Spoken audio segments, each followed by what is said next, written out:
Good morning friends. ધોરણ 12 physics chapter number 3 આપણું NCERT total close થઈ ગયું છે, પૂરું થઈ ગયું છે બધું જ. શરૂ કરવા માટે જઈએ આપણે જેડબલઈ અને નીટ. મિત્રો એમસીક્યુ શરૂ કરીએ તેની પહેલા તમને જે બુક મળેલી છે મોડર્ન ફિઝિક્સ, તેમાં ચેપ્ટર નંબર 3 ની આગળ જે કંઈ બી આપણી થિયરી છે તેનો સારાંશ આપેલો છે. તેમાં 3 વસ્તુ છે. એક તો જે આપણે શીખી ગયેલા છીએ, જે એનસીઈઆરટી માં શીખી ગયેલા છીએ તે આપણે હવે રિપીટ નથી કરતા. 2 તો કે જે આપણા માટે જરૂરી છે, જેની જરૂર આપણને એમસીક્યુ માં પડશે એ રિપીટ કરીએ છીએ. પણ અમુક એવી વસ્તુ છે કે જે ખરેખર યાદ રાખવી તેના કરતા એમસીક્યુ સોલ્વ કરવો સારો છે. તો અહીંયા જે જરૂરી છે અને જે વસ્તુ નથી કરવાની એ વસ્તુ આપણે રાખેલી છે. આ સિવાયનો જે ટોપિક અહીંયા બોર્ડ પર નથી આવતો એ આપણે એનસીઈઆરટી માં શીખી ગયેલા છીએ. 3 વસ્તુ છે. ફરી પાછું અહીંયા માત્ર એવી જ વસ્તુ લીધી છે જે કરીએ છીએ એનસીઈઆરટી સિવાયની અને જે નથી કરવાની. ઓકે, પણ જે ટોપિક અહીંયા નથી આવ્યો એ આપણે એનસીઈઆરટી માં શીખી ચૂકેલા છે. ચાલો શરૂઆત કરીએ પહેલા ટોપિકથી. ચેપ્ટર 3 ની મોડર્ન ફિઝિક્સના આગળનો જે થિયરીનો પોર્શન છે તેના માટે પહેલો ટોપિક મિત્રો વિદ્યુત પ્રવાહ. આપણને ખબર છે પ્રવાહનું સૂત્ર I = Q/T થાય. પણ મિત્રો આ I = Q/T એ ત્યારે છે કે જ્યારે નિયમિત વિદ્યુત પ્રવાહ બનતો હોય, પણ જ્યારે સમય વિદ્યુતભાર બદલાતો હોય ત્યારે તમે I = dq/dt એટલે કે વિદ્યુતભારનું સમયની સાપેક્ષે વિકલન કરવાથી પણ વિદ્યુત પ્રવાહ મળે. એટલે કે I = dq/dt. ઓકે, આ પહેલો ભાગ છે. ત્યાર પછી બીજો ટોપિક છે રિલેક્સેશન ટાઈમ. મિત્રો રિલેક્સેશન ટાઈમ એટલે બે ક્રમિક અથડામણો વચ્ચેનો સમયગાળો, એટલે કે ઇલેક્ટ્રોનનો આયનોની વચ્ચેના બે ક્રમિક અથડામણો વચ્ચેનો સમયગાળો આપણે કીધો. બધું આપણે શીખી ગયા છીએ. પણ આ એક બાબત યાદ રાખ્યા જેવી ખરી કે રિલેક્સેશન ટાઈમનું મૂલ્ય એમસીક્યુ માં પૂછાય તો 10⁻14 સેકન્ડના ક્રમનું મળે. એક યાદ રાખ્યા જેવું છે. ત્યાર પછી ત્રીજો ટોપિક છે 4.3. ચોથા ટોપિકનો ત્રીજો મુદ્દો. તો તમને એમ થાય કે ત્રીજો ટોપિક કરવાનો છે. ત્રીજો ટોપિક એ આપણે એનસીઈઆરટી માં ભણી ચૂકેલા છીએ એટલે મેં અહીંયા લીધો નથી. હવે ચોથા ટોપિકનો ત્રીજો મુદ્દો 4.1 પણ ભણી ગયા, 4.2 પણ ભણી ગયા, 4.3. મિત્રો T1 તાપમાન એ અવરોધ, પેલું સૂત્ર યાદ કરો. અવરોધ અને તાપમાન વચ્ચેનો સંબંધ આપણને ખબર છે Rθ = R0 1 + α θ - θ0. યાદ કરો. ઓકે, આમાં જો તમને એવું કીધું હોય કે T1 તાપમાને અવરોધ R1 હોય અને T2 તાપમાને અવરોધ R2 હોય. મિત્રો આ બંને તાપમાન સંદર્ભ તાપમાન સિવાયના તાપમાન હોય તો આલ્ફા, આના પરથી તમે આલ્ફાને કરતા બનાવી શકો. મિત્રો જનરલી તમે આના પરથી જો આલ્ફાને કરતા બનાવો તો જે તમારું સૂત્ર છે મિત્રો, આના પરથી તમે આલ્ફાને જો કરતા બનાવો તો તમારું સૂત્ર કંઈક આવું મળે Rθ - R0 upon R0 θ - θ0 alpha મળે આના પરથી. હવે જરા સમજમાં. પણ જો તમને એવું કીધું હોય કે T1 તાપમાને અવરોધ R1 અને T2 તાપમાને અવરોધ R2 તો અહીંયા R2 - R1 છેદમાં R0 તો ખરો જ, T2 - T1 કરવાથી પણ આલ્ફા મળે. આ શોર્ટ કી છે મિત્રો, યાદ ન રાખો તો પણ ચાલશે, કેમ કે આવા બે દાખલા એક ઉદાહરણમાં અને એક સ્વાધ્યાયમાં આપણે ગણી ચૂકેલા છીએ. ઓકે, શોર્ટ કી છે, યાદ રાખો તો પણ ભલે ને ન રાખો તો પણ ચાલી જશે. ઓકે, ચાલો ત્યાર પછી છે 6.4, ખૂબ જ અગત્યનું.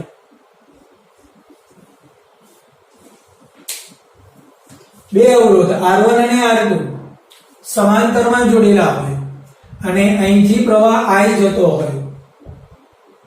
આપણને ખબર નથી બે અવરોધ કયા છે, પણ આ અવરોધ R1, આ અવરોધ R2, મેઇન લાઈનનો પ્રવાહ I હોય. અને જો કોઈ તમને એવું કહે કે R1 માંથી પસાર થતો પ્રવાહ I1 અને R2 માંથી પસાર થતો પ્રવાહ I2 શોધો, તો સીધું જ તમે આ સૂત્ર વાપરી શકો મિત્રો.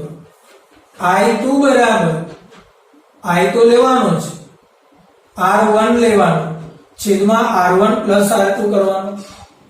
અચ્છા, આ જ રીતે જો તમારે I1 નું સૂત્ર જોઈતું હોય તો મિત્રો I1 બરાબર I R2 છેદમાં R1 પ્લસ R2 થશે. આ એક યાદ રાખ્યા જેવું છે અને વારંવાર આનો આપણે ઉપયોગ કરીશું. ફરી પાછું, બે અવરોધ સમાંતરમાં મેઇન લાઈનનો પ્રવાહ I, તો I1 જોઈતો હોય તો શું આવે મિત્રો? I R2 છેદમાં R1 પ્લસ R2. I2 જોઈતો હોય તો I R1 છેદમાં R1 પ્લસ R2. હવે ચાલ સમજમાં ક્લિયર? ઓકે, હવે ત્યાર પછી કોષોનું શ્રેણી જોડાણ અને સમાંતર જોડાણના સૂત્ર મિત્રો આપણે જોઈ ચૂકેલા છે, પણ તેના માટે સૂત્ર E જેટલા EMF વાળા n કોષ જ્યારે શ્રેણીમાં જોડાય, આ રીતે, આ પહેલો, આ બીજો અને આવા n કોષ શ્રેણીમાં જોડાય, અહીંયા અવરોધ કેપિટલ R થતો હોય, હે, આ બધાનો આંતરિક અવરોધ સ્મોલ r હોય, તો પરિપથમાંથી પસાર થતો પ્રવાહ શું મળે? યાદ રાખજો, Ne. આ દરેકનું EMF E એટલે Ne છેદમાં કેપિટલ R તો ખરા જ, પ્લસ સ્મોલ nr. ઓકે, આ થયું શ્રેણી જોડાણ. અચ્છા, આવી જ રીતે n કોષ સમાંતરમાં જોડેલા હોય, આવા n કોષ આપણે ભણી ચૂકેલા છીએ બધું જ, અને તેની સાથે અહીંયા બહારથી અવરોધ R જોડેલો હોય, દરેકનું EMF E અને દરેકનો આંતરિક અવરોધ R છે, તો આ લાઈનમાંથી પસાર થતો પ્રવાહ મારે જોઈએ છે. તો I બરાબર E upon capital R plus આંતરિક અવરોધ સ્મોલ r અપોન n. ફરી પાછું શ્રેણી માટે શું આવશે? Ne upon r plus nr. સમાંતર માટે શું આવશે?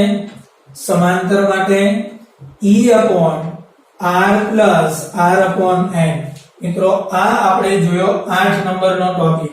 મિત્રો 6.4 આપણે કર્યો, તમને જણાવી દઉં 6.5 અને 6.6 એટલે છઠ્ઠા ટોપિકનો પાંચમો અને છઠ્ઠા ટોપિકનો છઠ્ઠો કરવાનો નથી.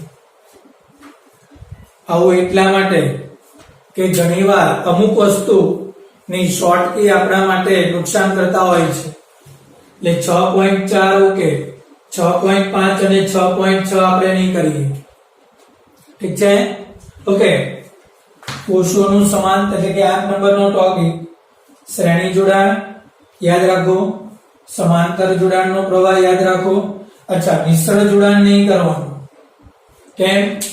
એટલા માટે કે મિશ્ર જોડાણ તો કોઈ પણ પ્રકારનું હોઈ શકે છે.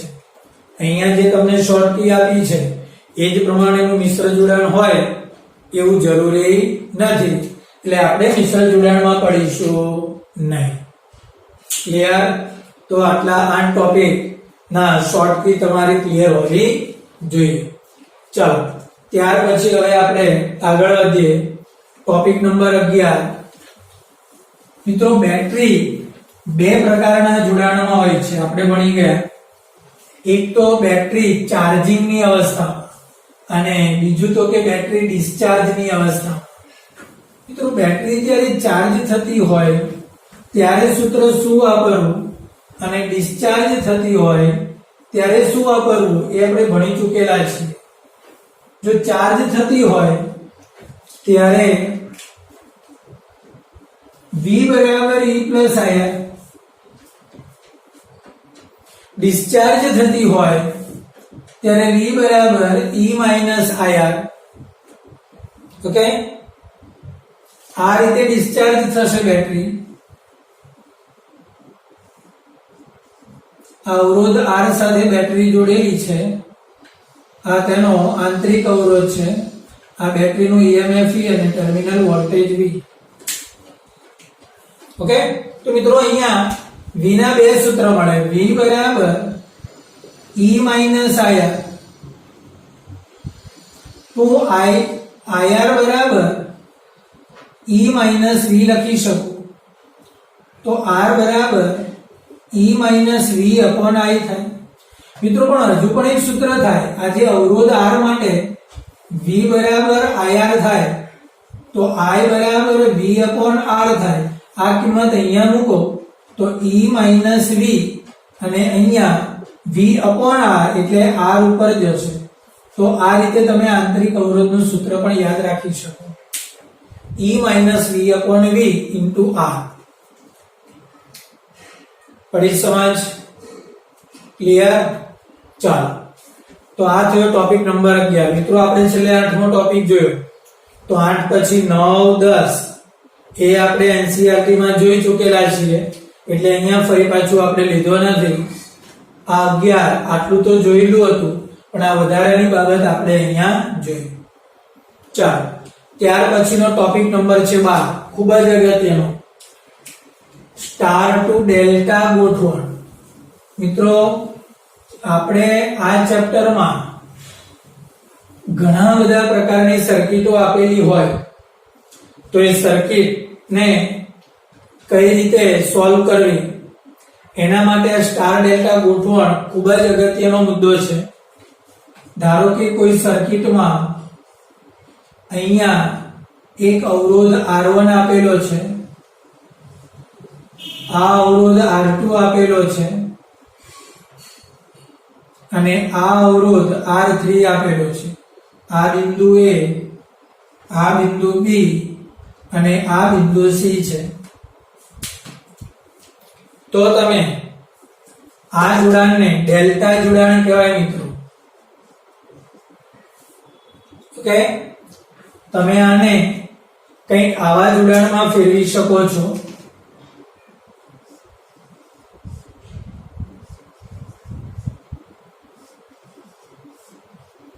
આ બિંદુઓ તો ત્યાં જ રહેશે, આ A, આ B અને આ C.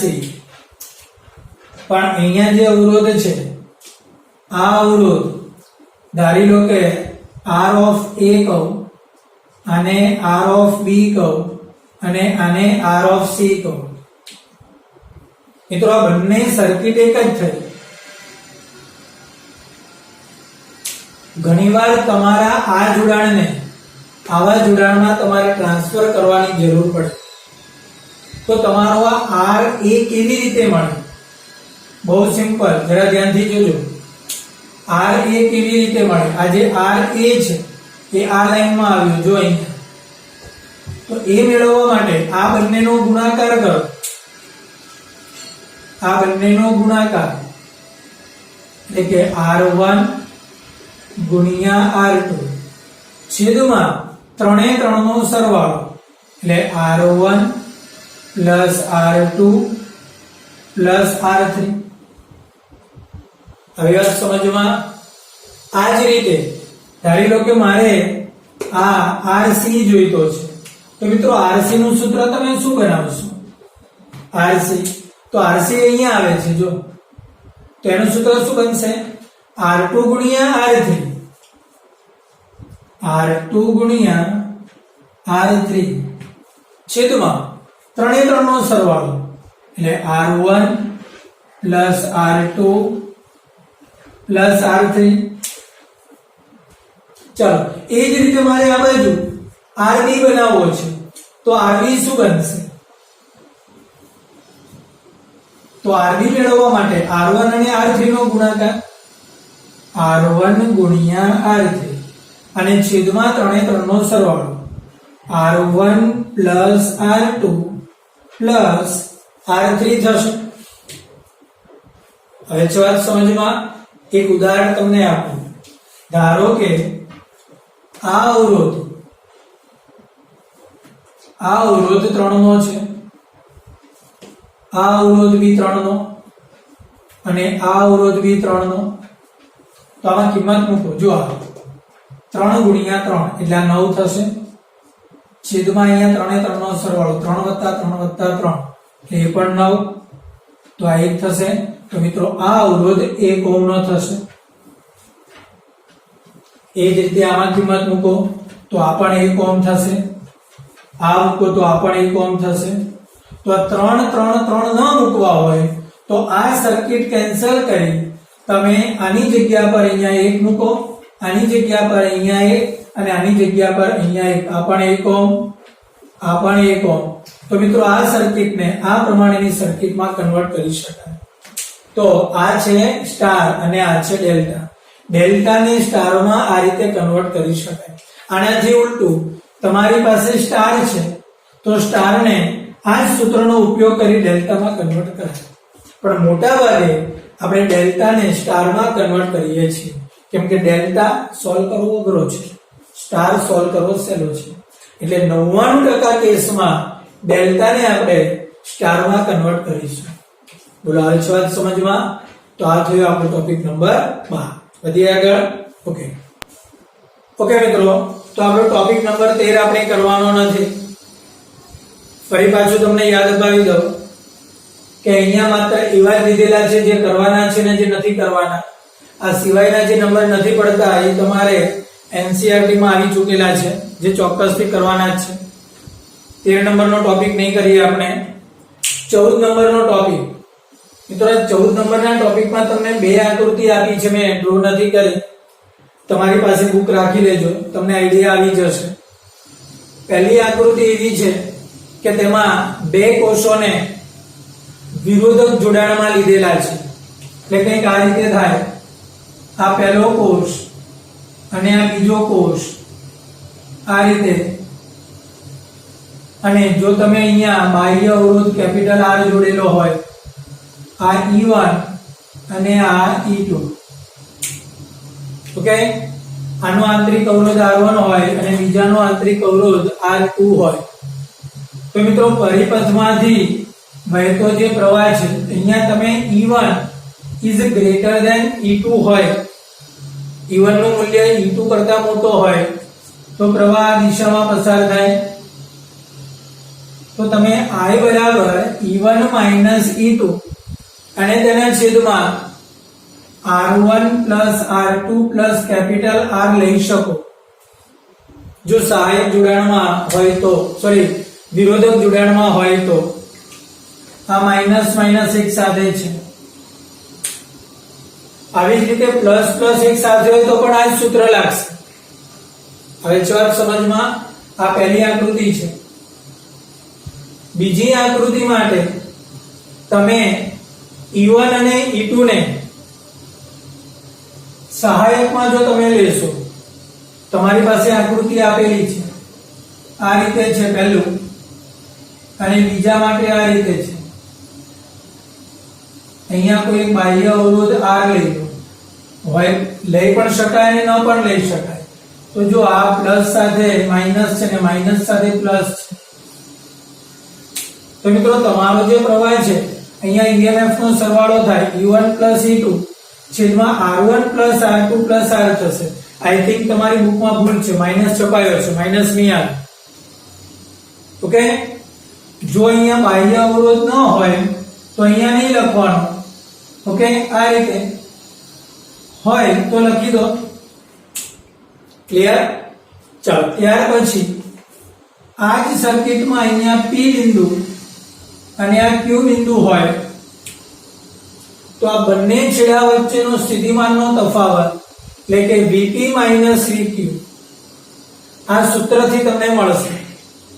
હા, E1 ધારી લો કે આ E1 છે, આનો આંતરિક અવરોધ અહીંયા R1 હોય, આ E2 આનો આંતરિક અવરોધ R2 હોય, તો તમે Vp - Vq બરાબર E1 R2 ઉલટું છે, જરા ધ્યાનથી જોજો, E1 R2 plus E2 R1 છેદમાં R1 પ્લસ R2 થશે.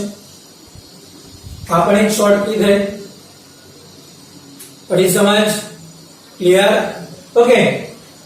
હવે મિત્રો આવો એક સમઘન ચોસલા વાળો એક દાખલો એનસીઈઆરટી માં આપણે શીખી ગયા. 12 અવરોધ જોડાઈને એક બોક્સ બનાવે. બધાનો અવરોધ સ્મોલ r છે અને એક બોક્સ બન્યું. ઓકે, એક દાખલો આપણે કરેલો છે, એનો જવાબ પણ આપણને યાદ છે. અચ્છા, જો તમને એવું કહેવામાં આવે કે 5 પાસેના બે ખૂણા, એટલે કે આ બે પણ લઈ શકો, આ બે બી ચાલે, આ બે પણ ચાલે, આ બે પણ ચાલે, આ બે પણ ચાલે, કોઈ પણ 5 પાસેના બે ખૂણા, આની વચ્ચે જો તમે બેટરી જોડો આ રીતે, ઓકે, તો સમગ્ર પરિપથનો અસરકારક અવરોધ આટલો થશે. યાદ રાખવાનો છે, R ઇક્વિવેલેન્ટ તો કે 7/12R. ફરી પાછું તમે બેટરી કોની વચ્ચે જોડો?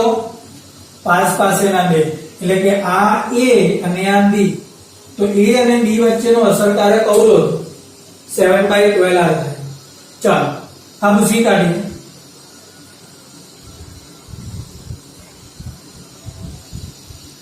વિકર્ણના છેડા વચ્ચે ઇક્વિવેલેન્ટ, આ દાખલો આપણે કરેલો છે.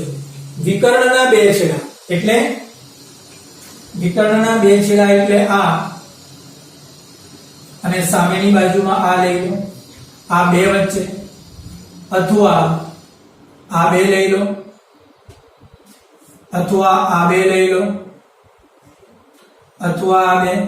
જે મોટો વિકર્ણ બને છે ને સમઘનમાં, એ 4 જોડ બને, કાં તો આ બે, અથવા તો આ બે, અથવા તો આ બે, અથવા આ બે. તો તેમની વચ્ચેનો અસરકારક અવરોધ જો જોઈતો હોય તો મિત્રો 5/6R થાય, જે આપણે એનસીઈઆરટી માં જોઈ ગયા, દાખલો સાબિત પણ કરી ગયા. ઓકે, એક બાજુના વિકર્ણ મિત્રો, આ એક બાજુ, આના બે વિકર્ણ બને, આ બે અથવા તો આ બે. આ બે છેડા વચ્ચે નો અસરકારક અવરોધ 3/4R, અથવા આ બે છેડા વચ્ચે 3/4R. એ જ રીતે આ બાજુમાં આ બે વિકર્ણ બને, કા અથવા તો આ બાજુમાં આ બે અથવા તો આ બે બને, ઉપરની બાજુમાં આ બે અથવા આ બે બને, પાછળની બાજુ અને આગળની બાજુ. ઓકે, તો તેના માટેનો સમતુલ્ય અસરકારક અવરોધ 3/4R થશે. ફરી પાછું, બાજુનો વિકર્ણ હોય તો 3/4R, બોક્સનો વિકર્ણ હોય તો 5/6R, અને કોઈ પણ બે પાસેના ખૂણા હોય તો 7/12R રહેશે. યાર ઓકે, ચલો આ થયો આપણો ટોપિક નંબર 14. ત્યાર પછીના વચ્ચેના મેં નથી લીધા, એનસીઈઆરટી માં આવેલા છે. 19 નંબરનો જે ટોપિક છે, આ ટોપિકમાં મિત્રો બે શબ્દ છે, માઇક્રોસ્કોપિક પ્રવાહ અને મેક્રોસ્કોપિક પ્રવાહ અને માઇક્રોસ્કોપિક. મિત્રો મેક્રો એટલે મોટો અને માઇક્રો એટલે નાનો. મેક્રો એટલે મોટો પ્રવાહ અને માઇક્રો એટલે નાનો. અચ્છા, તાંબાનો તાર હોય અને તેમાંથી ઇલેક્ટ્રોનનું વહન થતું હોય અને જે પ્રવાહ મળે મિત્રો, તો એ પ્રવાહ મોટા મૂલ્યનો છે, એ મેક્રોસ્કોપિક પ્રવાહ કહેવાય. શું કહેવાય? મેક્રોસ્કોપિક પ્રવાહ. બરાબર છે? ઓકે, આ જ રીતે આપણે અણુ પરમાણુ બંધારણ ખાસ લઈએ તો પરમાણુ બંધારણમાં જે ઇલેક્ટ્રોન છે તેની કક્ષામાં પરિભ્રમણ કરે છે. બરાબર છે? ખૂબ નાનો ભાગ થયો. ઓકે, પરમાણુ એટલે ખૂબ નાનો ભાગ, એમાં પણ ઇલેક્ટ્રોન ગતિ કરે છે અને એ ગતિ કરે એટલે પ્રવાહ મળશે. તો આવી ઇલેક્ટ્રોનની ગતિ દરમિયાન જે પ્રવાહ મળે છે એ પ્રવાહને માઇક્રોસ્કોપિક પ્રવાહ તરીકે ઓળખીશું. ફરી પાછું, મેક્રોસ્કોપિક પ્રવાહ એટલે તાંબાના તારમાંથી જે ઇલેક્ટ્રોનનું વહન થાય છે અને એ વહન દરમિયાન જે આપણને વિદ્યુત પ્રવાહ મળે છે એ મિત્રો મેક્રોસ્કોપિક પ્રવાહ થશે. પણ જે પરમાણુના બંધારણમાં જે ઇલેક્ટ્રોનની જે ગતિ છે અને એ ગતિ દરમિયાન જે પ્રવાહ મળે છે એ પ્રવાહને મિત્રો આપણે માઇક્રોસ્કોપિક પ્રવાહ તરીકે ઓળખીશું. હવે છે વાત સમજમાં? ઓકે, તો આજના લેક્ચર પૂરતું આપણે આટલું રાખીએ અને નેક્સ્ટ લેક્ચર માટે ફરી પાછા મળીશું.